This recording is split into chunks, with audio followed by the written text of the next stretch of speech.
closing. Watch your right hand side, folks. Doors are sliding shut.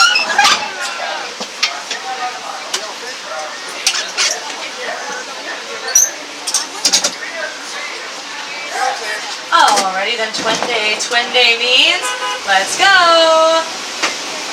Jumbo.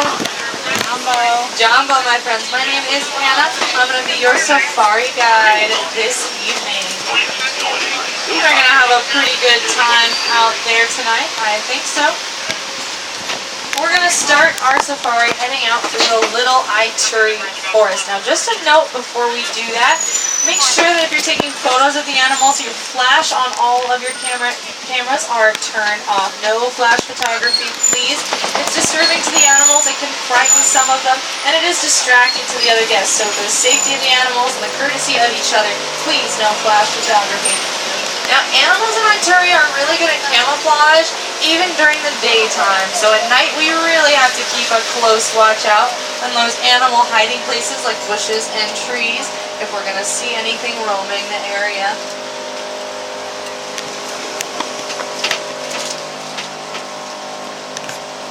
Since it is the evening time as well, it will give you a little bit more time to listen for the animals. See, a lot of animals make interesting vocalizations to each other at nighttime to communicate that they don't during the day. So if we hear any animals making any sounds, I'll be sure to quiet down a bit so you can listen. I'll probably give you a few more pauses just to enjoy the sounds of nature in the evening. Up ahead though, I do see this saddle-billed stork right over here. That's this black and white feathered bird. Pretty impressive creature. It stands about 5 feet tall and has a 9-foot wingspan. That's roughly the length of all of the rows that you're sitting in total together. We don't have very many small animals out here in Africa, as you can see by that black rhino back there. See, the black rhino to your left over there, if you didn't see it right away, they do weigh about 3,000 pounds, but they're not even the largest species of rhino out here in Africa. So as I was saying, not really a lot of small animals in the area. It was really cool to see that black rhino though, because there are actually less than 5,000 of them left in the world. So that is one of the most perfect ways we could have hoped to have started off our evening safari.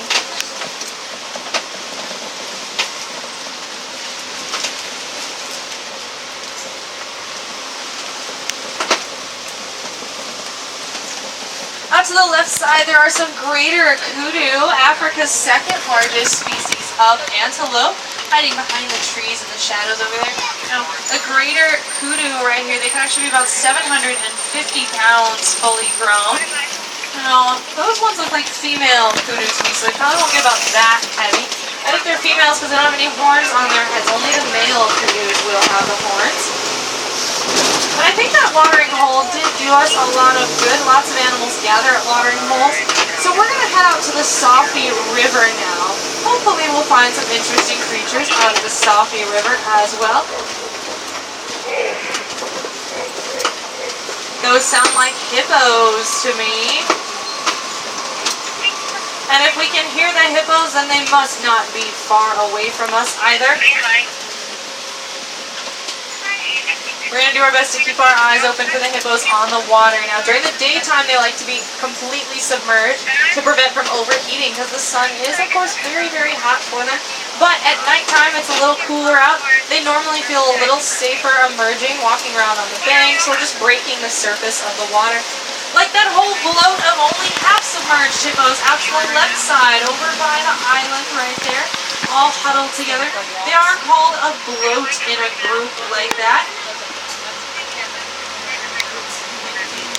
And there are also pink-backed pelicans on the island. That's what all the gray and white birds are. And they're called pink-backed pelicans because during mating season, their backs will turn pink. So most of the year round, they're just gray and white like this because mating season is only a few short weeks out of the year.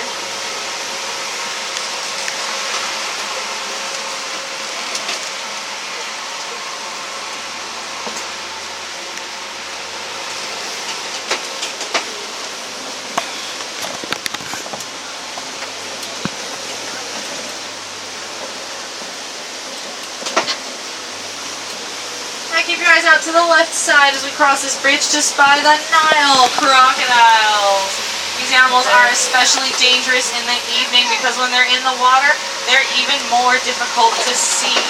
They just lie in wait for any prey to unsuspectingly get a little too close, and they can take down prey as large as wildebeests with their powerful jaws.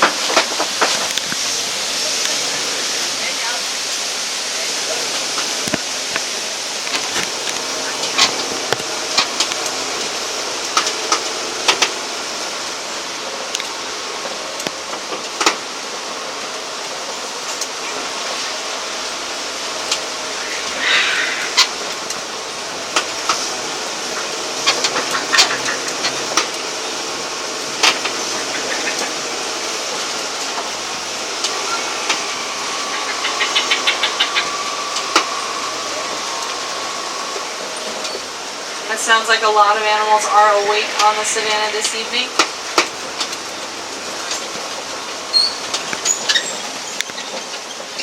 It's possible those were the sounds of the mandrill monkeys. We'll keep our eyes out for definitely any wildlife that could be out on these grasslands. The savannah actually stretches for hundreds of miles across East Africa. It's known as the superhighway for millions of migrating animals each year because its wide open plains and tall grasses make the perfect setting for those animal migrations.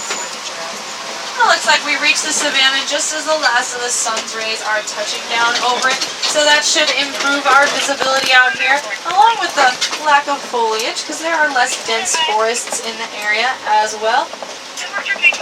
So hopefully at this time of day we can catch some animals just nestling down for the evening, maybe finishing their daily migration, or some predatory animals out on the prowl. Nighttime is good hunting time for a lot of animals too.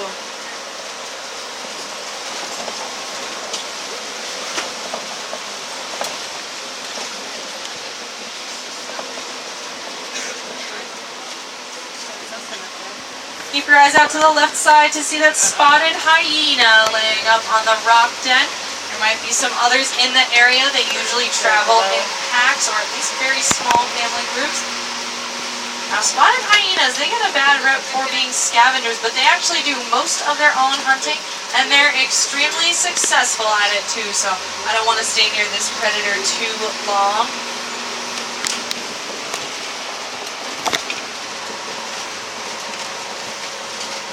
Very interesting pack dynamic that the hyenas have as well. All the female hyenas rank higher than all the male hyenas. Now if you see all these dirt hills around here, these are the termite mounds. Termites build these up real tall like this, and what happens is during the daytime the sun bakes them until they're as hard as concrete. So they are very long-lasting structures out on the savannah. It takes the termites a couple of years to get them to the heights of the ones around here though, because it is a very slow process, but still very impressive that those tiny bugs are capable of building these long-lasting structures out here.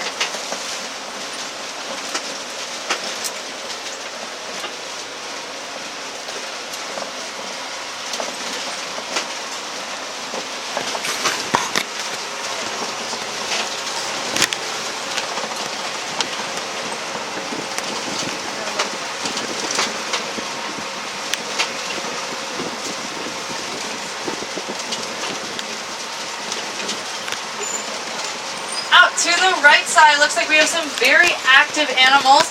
There are the wildebeests. We can see them better in just a moment.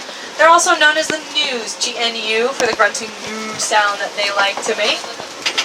Those are going to be the gray animals out here to the right side. You can just see their large herd. That's normally how you recognize them by, because they actually form the world's largest animal migration. They do just about anything together. Herding, grazing. Looks like two of them are having some fun out there this evening. Playing with each other, butting each other with their horns. Wildebeests are feeling very active right now. This is a really cool sight. At nighttime, I guess they're brushing up on some of their defensive skills. There's also Ancole cattle. If you see the ones with the real large horns out there, those horns definitely stand out. They're actually mostly hollow inside though, so they're not that heavy. The Ankole cattle are the only domestic animal on the reserve. And out to the right side, there is also that giraffe right there. A wonderful view of that one. And I think there's even more giraffes up ahead. And giraffes are actually the world's tallest land mammal. They can be about 18 to 20 feet tall, fully grown. And they're already born at about 6 feet tall. Looks like the giraffes are migrating all over the place. It doesn't surprise me that giraffes are probably going to be one of the most awake animals this evening because they only sleep for about a total of 30 minutes a day. And they actually don't even sleep for 30 minutes straight. They take very short, about 3 to 10 minute naps throughout the day. There's some more silhouettes of the giraffes over by the trees to the left side. So in that case, we have seen a whole group of giraffes, which is referred to as a tower of giraffes out on the savannah.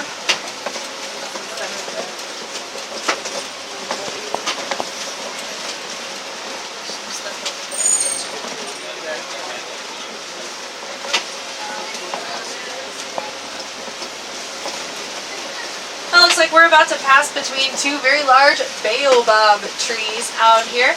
Also called upside down trees for the funny way they kind of look like regular trees that have just been upended. Their branches look like a bunch of funny roots sticking up in the air. Now they do go leafless like this 9 months or more out of the year, usually or more, because they store all the water they need to survive and grow in their trunks. So they rarely ever bloom. That's most common just to see them like this. These baobab trees aren't even fully grown either. A fully grown baobab will be about 70 feet tall and 60 feet in diameter. But that can take a couple hundred years for them to get to that size. So these ones right here are still growing up.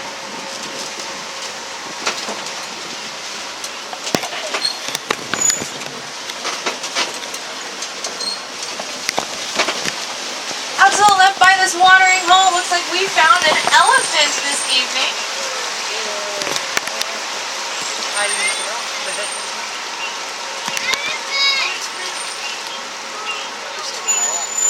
Looks like that elephant is having a late night snack.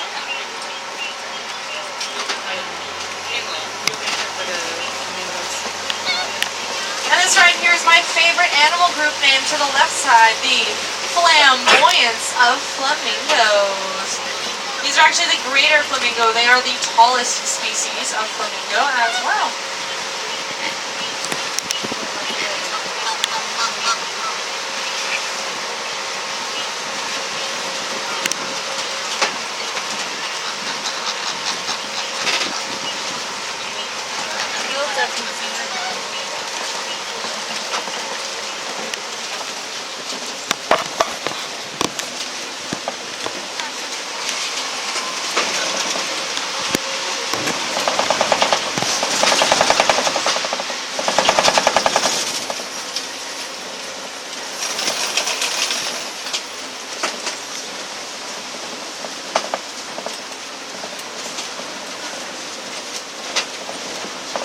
I'd say we had some pretty good luck with the animals this evening so far, so I have no doubt we're going to keep that good luck up out here on that east savannah. Right here to the left side, there are bontebok, brown and white animals right next to us. They're actually considered to be extinct in the wild, so it is really cool that there are bontebok out here. And they're one of my favorite animals because their name, the bontebok, means party goat. Now, that's not because they party, it's because they're party colored. Yeah, they're half brown on top, half white on the bottom, but I still get to call them party goats. That's good enough for me.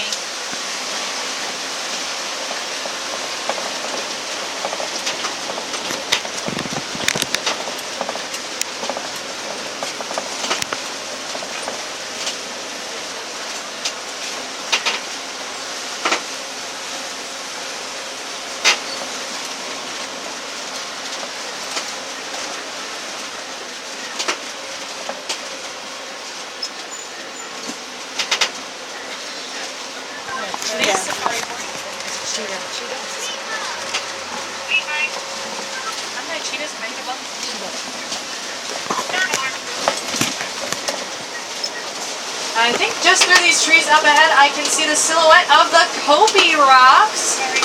And that's really good news because lions like to use this stacked rock formation as a lookout point for prey in the evening. See, lions are lazy animals most of the time. They're inactive 18 to 20 hours out of the day. That's because they're the top predator, so Hakuna Matata, they don't have much to prepare for most of the time.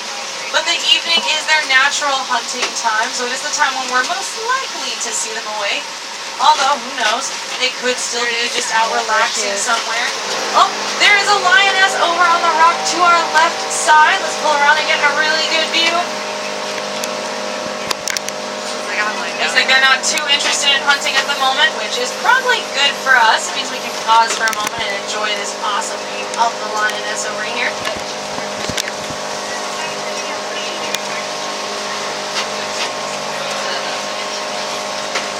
Does anyone know the Swahili name for the lion? The Swahili name for the lions is Simba. Right there, now that's a really good view of the lioness right next to us.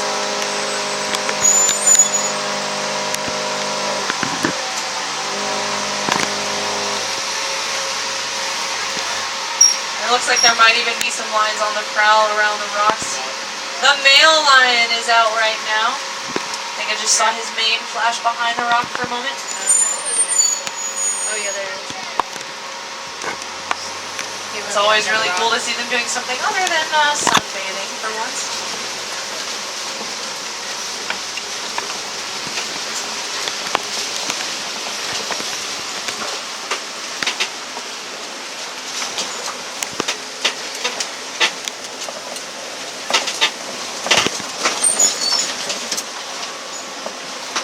It looks like there are some addax up ahead of us. That's what these white antelopes are called, the addax. We also sometimes call them the screwhorn antelope. If you do see the funny way their horns kind of twist up away from their heads, the screwhorn antelope right there. Now, interesting thing about the addax is they're a desert-dwelling species of antelope that can grow indefinitely without drinking water. Now that's because they get all the hydration they need from the vegetation that they eat, and their body stores and processes that water extremely efficiently, so they almost never need to go out and actually drink any water.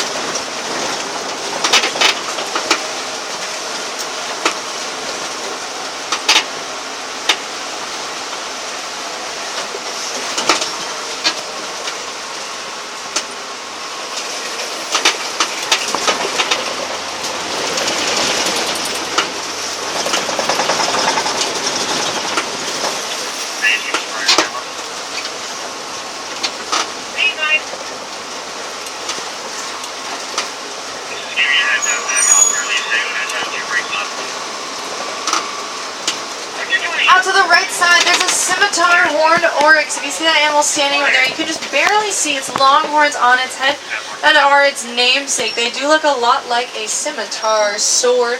They're about 4 feet in length, those long horns, mostly used for defense against predators. No predator wants to attack an oryx and get speared by those sword horns. Pretty impressive thing that the oryx can use those to fend off predators, even ones as large as lions.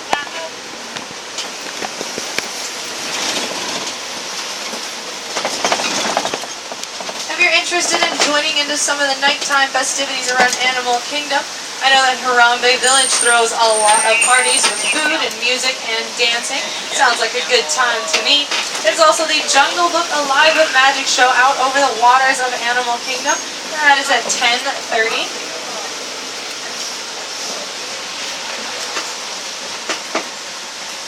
If you hang out on Discovery Island for a bit too, you're sure to catch some of the Tree of Life's fables about its animals. Really interesting stories. The Tree of Life awakens with lights and sounds. Just share lots of cool stories with you.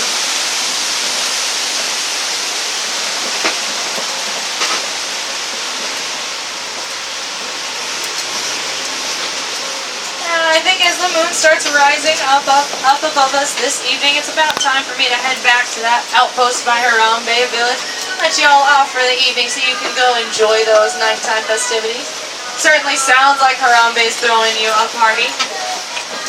So here in Africa, we say kwaherini. That just means to go well. It's a little less final than goodbye, because I hope you guys are going to go well on all your adventures the rest of the night, exploring Animal Kingdom and Harambe Village. So thanks for joining me on my safari kwaherini, everybody. Have a good rest of your evening.